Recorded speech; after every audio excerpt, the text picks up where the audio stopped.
ഒരാൾ നന്നാവാൻ ഇവിടുത്തെ കുറേ ആളുകൾ സമ്മതിക്കില്ല.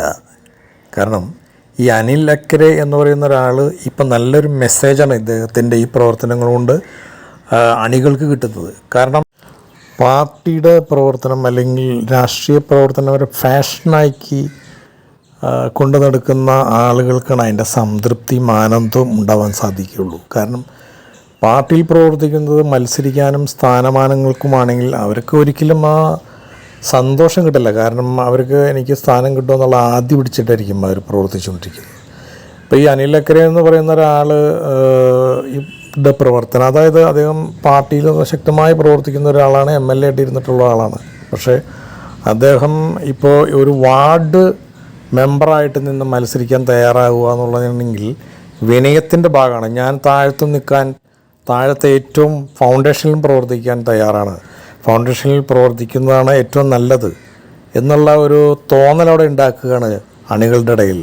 അപ്പോൾ നമ്മൾ പാർട്ടിയിൽ പ്രവർത്തിക്കുന്നത് സ്ഥാനമാനങ്ങൾക്ക് മാത്രം ആയിക്കൊണ്ടിരുന്നാൽ അണികൾക്കും അതുപോലെ പാർട്ടി പ്രവർത്തനത്തിനും ഒരു ഊർജ്ജസ്വലത ഒരിക്കലും ഉണ്ടാവില്ല. കാരണം എല്ലാവരും നോക്കിക്കാണുന്നത് അദ്ദേഹം എല്ലാവരും ഓരോ സ്ഥാനമാനങ്ങൾക്ക് വേണ്ടിയിട്ട് കടിപിടി കൂടുമ്പോൾ അണികൾക്കൊരു മാതൃക ആയി കാണേണ്ട നേതാക്കൾ ഉണ്ടാവാതെ വരും. എല്ലാവർക്കും സ്ഥാനം ഉണ്ടെങ്കിൽ മാത്രമാണ് പാർട്ടിയിൽ പ്രവർത്തിക്കാൻ പറ്റുള്ളൂ എന്നുള്ളൊരു തോന്നലുണ്ടാക്കിക്കഴിഞ്ഞാൽ പാർട്ടി ഇല്ലാതെയായി പോകില്ലേ.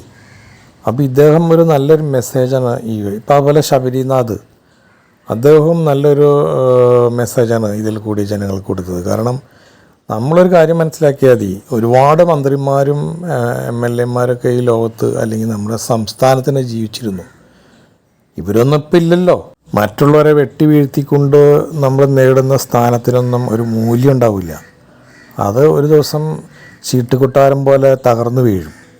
അപ്പോൾ പിന്നെ നമ്മൾ മലയുടെ മുകളിൽ നിന്ന് താഴത്തേക്ക് വീഴുന്ന പ്രതീതി എന്തായിരിക്കും?